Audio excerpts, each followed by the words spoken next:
नमस्कार दोस्तों, कैसे हैं आप लोग। दोस्तों, अगर चैनल को सब्सक्राइब नहीं किया तो प्लीज़ सब्सक्राइब कर लीजिए, जिससे मेरी आने वाली जितनी भी वीडियोस हैं उसका नोटिफिकेशन, उसका मैसेज आपको मिलता रहे। तो शुरू करते हैं आज की कहानी। इसी साल मार्च की बात है, 2025। मेरठ के नीले ड्रम की कहानी तो आपको याद होगी। मुस्कान और उसका पति सौरभ। कुछ दिनों के बाद सौरभ जो है उस नीले ड्रम में पाया गया। ये जो नीले ड्रम की कहानियां हैं ये खत्म होने का नाम ही नहीं ले रही। दो कहानियां मैंने और भी अपने वीडियोस में डाला है, जो सौरभ से काफी पहले की कहानी है, लगभग 2015 की कहानी है। वो भी नीला ड्रम था। सौरभ जिसमें पैक था वो भी नीला ड्रम था। और आज की जो कहानी है वो भी नीले ड्रम की कहानी। मेरठ से करीब 250 किलोमीटर दूर राजस्थान के अलवर जिले के खैरथल तिजारा की ये घटना है। यहाँ एक आदर्श कॉलोनी है। उसी आदर्श कॉलोनी की छत से, किसी के घर की छत से एक नीला ड्रम बरामद हुआ। तो यहाँ वाले जो नीले ड्रम की कहानी ये है, घर राजेश नाम के किसी शख्स का है। वो प्रॉपर्टी डीलर का काम करता है। उससे पहले वो ईंट भट्टे जो बनते हैं वो चलाता था, लेकिन उसका काम भी चालू है, लेकिन प्रॉपर्टी डीलर का काम उसने नया जोड़ लिया। राजेश की एक पत्नी है मिथिलेश। तो मिथिलेश 17 अगस्त को छत पे जाती है कपड़े सुखाने के लिए।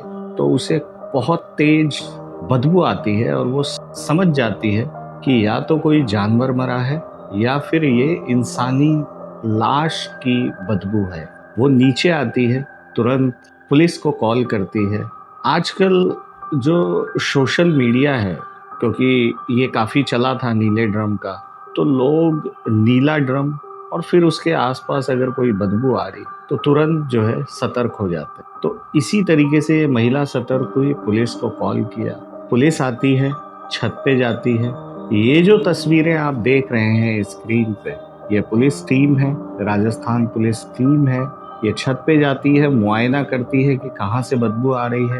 वो देखती है कि एक नीला ड्रम पड़ा है। सभी लोग अपने नाक और मुंह को ढक लेते हैं क्योंकि बदबू इतनी तेज थी। अब उनमें से एक पुलिस वाला ड्रम के पास जाता है और वहां से ड्रम का ढक्कन हटाता है। जैसे ही वो ढक्कन हटाता है बदबू और तेज हो जाती है। फिर से वो हिम्मत करता है, आगे जाता है ड्रम के पास। उसमें एक कपड़ा था, वो उसको भी हटाता है। फिर वो ड्रम में झांकता है। फिर वो अन्य पुलिस वालों को ये कहता है कि इसमें और कुछ नहीं, एक इंसानी लाश। अब यहाँ तक की तो आपने तस्वीर देख ली। अब लाश की जांच की जाती है, लाश की शिनाख्त के लिए कि ये कौन है। तो आसपास से सभी से पूछताछ की जाती है। तो पता चलता है कि 1.5 महीने पहले एक शख्स अपने परिवार के साथ यहीं इसी मकान में किराए पे रहने के लिए आया था, सूरज। ये उसी की लाश। सूरज उत्तर प्रदेश के शाहजहांपुर का रहने वाला था और वो काम की तलाश में राजस्थान आया।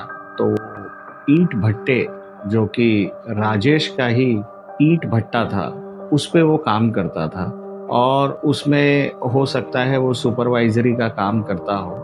तो वो अपनी पूरी फैमिली को लेके आया था। तो फैमिली में उसकी पत्नी थी सुनीता, उसके 3 बच्चे थे, एक करीब 8 साल का, एक 5 साल का और एक 4 साल। सूरज की सुनीता से शादी करीब 10 साल पहले हुई थी और लाश जहाँ पे मिली, ठीक जहाँ पे ये लोग किराए पे रहते थे, उसके सामने ही वो ड्रम रखा था और लाश उसी से मिली।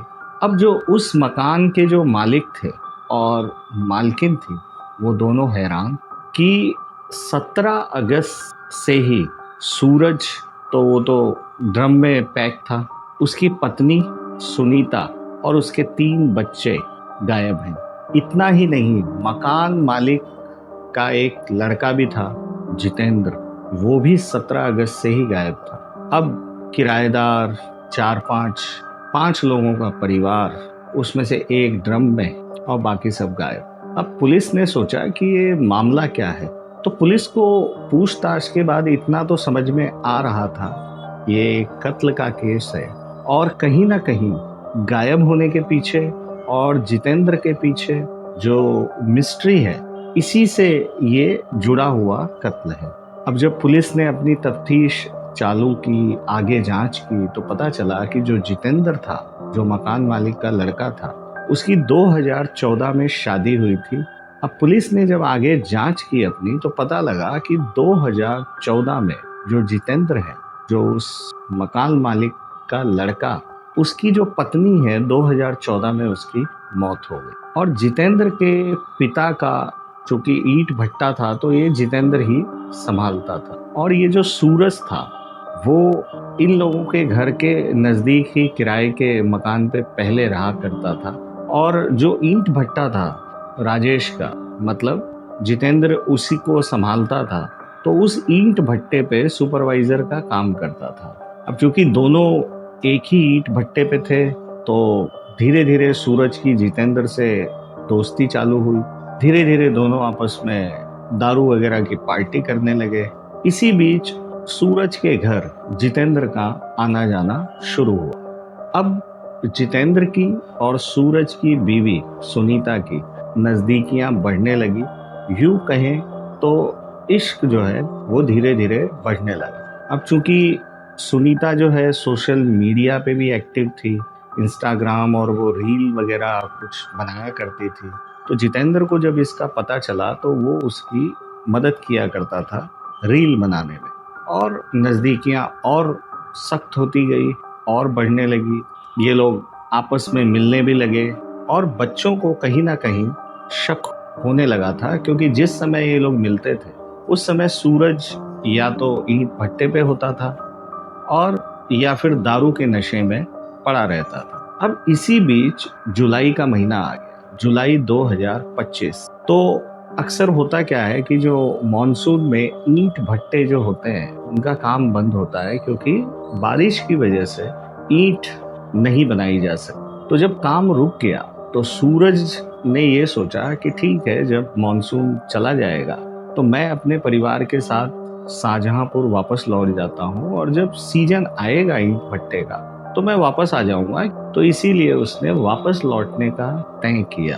अब जब ये बात जितेंद्र को पता चली तो जितेंद्र ने उसको एक ऑफर दिया, क्योंकि अब वो उसको लग रहा था कि वो सुनीता से अलग हो जाएगा। तो उसने सूरज से बात की और उसने बोला कि मैं तुम्हारी मदद कर देता हूँ, आसपास कहीं पे भी तुम्हारी जो जॉब है वो मैं लगवा देता हूँ। और रही बात रहने की, मेरे घर के ऊपर एक मकान खाली है, एक कमरा खाली है, तुम अपने परिवार के साथ वहाँ रह लो। और जितेंद्र ने अपने माँ बाप से बात की कि सूरज को जो ऊपर वाला कमरा है वो दे दिया जाए। उसके माँ बाप मान भी गए, क्योंकि उन्हें किराए से मतलब था, और उसकी कहीं पे छोटी मोटी नौकरी भी जितेंद्र ने लगवा दी। सिलसिला जितेंद्र का और सुनीता का चालू हो गया। 16 अगस्त दोपहर तक सूरज वहां दिखाई दिया। जो भी गवाह हैं उनके हिसाब से 16 अगस्त दोपहर तक सूरज जिंदा था। अब उसके बाद क्या हुआ ये पुलिस के लिए रहस्य था। और अगले दिन यही 17 अगस्त के दिन उसकी लाश से जो बदबू आई, उसकी वजह से पुलिस वहां पहुंची और उसकी लाश बरामद की। अब पुलिस ने अपनी खोज उस ईंट भट्टे से ही चालू की और पता चला कि वो लोग वहीं छुपे हैं। जितेंद्र भी वहीं मिल गया, उनका परिवार भी वहीं मिल गया, जो सूरज का परिवार, और तीनों बच्चे भी वहीं से बरामद हो। अब पुलिस ने उन बच्चों से पूछताछ की तो बच्चों ने जो बताया वो चौंकाने वाला था। उस दिन रात को क्या हुआ था? मेरे को नहीं पता, मैं सो रहा था। आपको सुला दिया था बच्चों को, सबको, तीनों बहन भाइयों को? अच्छा, वो जो था, जो आपके मकान मालिक था, वो घर में आता था क्या पहले? वैसे तो 1-2 दिन आ जाते थे और वो काम पे जाते थे। वैसे काम पे जाते थे तो क्या वहाँ बैठ के आपके पिताजी और उनको वो शराब पिलाता था क्या उनको, सबको? नहीं, मेरी मम्मी 2 पैक पी थी और अंकल ने, जिनने मेरे पापा को मारा है, उनने बहुत ज्यादा पी ली थी और पापा ने भी बहुत ज्यादा पी थी। और मेरी मम्मी को पापा मारने जा रहे थे, तो मेरे ये अंकल ने मेरी मम्मी की जान बचाई थी। और तब ये मेरे पापा कह रहे थे अगर तू इनको नहीं अगर बचाएगा तो मैं तेरे को भी मार दूंगा। तब अंकल ने मजबूरी में आके तब इनको मारा मेरे पापा को। तो बेटा ये जो मतलब पापा पहले भी करते थे क्या परेशान कभी मम्मी को? मारते जी थे? हाँ, मेरे मम्मी को बीड़ी पी के हाथ जला रहे थे, बहुत कुछ इतना मारते थे, मेरे को भी मारते थे, गर्दन पे ब्लेड मार दिया मेरे। कहाँ वो मारा? ये अच्छा, ये ब्लेड कब मारा था ये? 15 अगस्त को ही। तब मेरी मम्मी ने कहा आप क्यों सब करते रहते हो? तब मेरे पापा मम्मी को बहुत मारे, तब नीचे से आए अंकल। अच्छा बेटा, आप लोग ये जो घटना हुई अगले दिन सुबह फिर आपको लेके वहाँ क्यों गए थे आप लोग? कहाँ गए थे आप? हम लोग एक भट्टे पे गए थे। क्यों गए? क्या कह रही थी? दरअसल मेरी मम्मी कुछ नहीं गई। दरअसल हम एक भट्टे पे गए तो मेरे जो अंकल हैं उनकी एक लेबर आई थी अच्छा जो सूर्य भट्टे पे वो मुनीमगिरी करते थे। अच्छा तब एक लेबर आई थी, बहुत साल रुकी वहाँ पर, उनसे उनकी जानकारी थी। अच्छा तब उन्हीं के पास हम लोग गए। तब भट्टे वाले मालिक ने पुलिस चौकी पे फोन किया, तब पुलिस हम लोगों को उठा के चौकी पे गए लाई। कैसे थे? बाइक से गए थे यहाँ से या बाइक से। बाइक? अंकल की बाइक थी? अंकल क्या आपके घर आते थे क्या पहले भी कमरे पे? कभी कभी आते थे। अच्छा, जिस दिन रात को उन्होंने शराब पी रहे थे उस दिन दूसरे दिन पापा कितने बजे तक बेड पे रहे? वो मेरे ख्याल से 8-9 बजे तक रहे। उसके बाद मेरे को अंकल ने फोन दिया, मैं देखता रहा। बच्चों ने ये बताया कि अक्सर जो पापा हैं वो मम्मी को मारना पीटना शुरू कर दिया था और 16 अगस्त को भी यही हुआ था। जब उन्होंने मारना शुरू किया तो जितेंद्र और मम्मी ने मिल के पापा को मतलब सूरज को मौत के घाट उतार दिया और ड्रम में पैक कर दिया।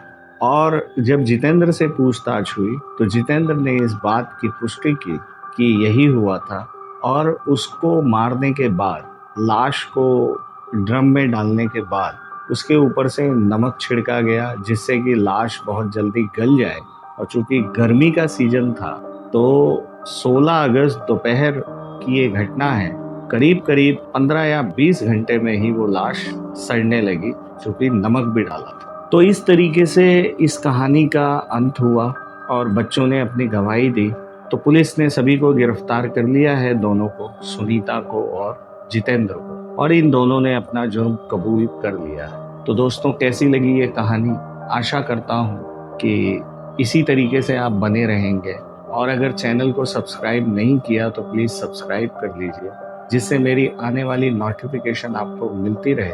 और मिलते हैं एक नई कहानी के साथ। तब तक के लिए अपना ध्यान रखिए। नमस्कार।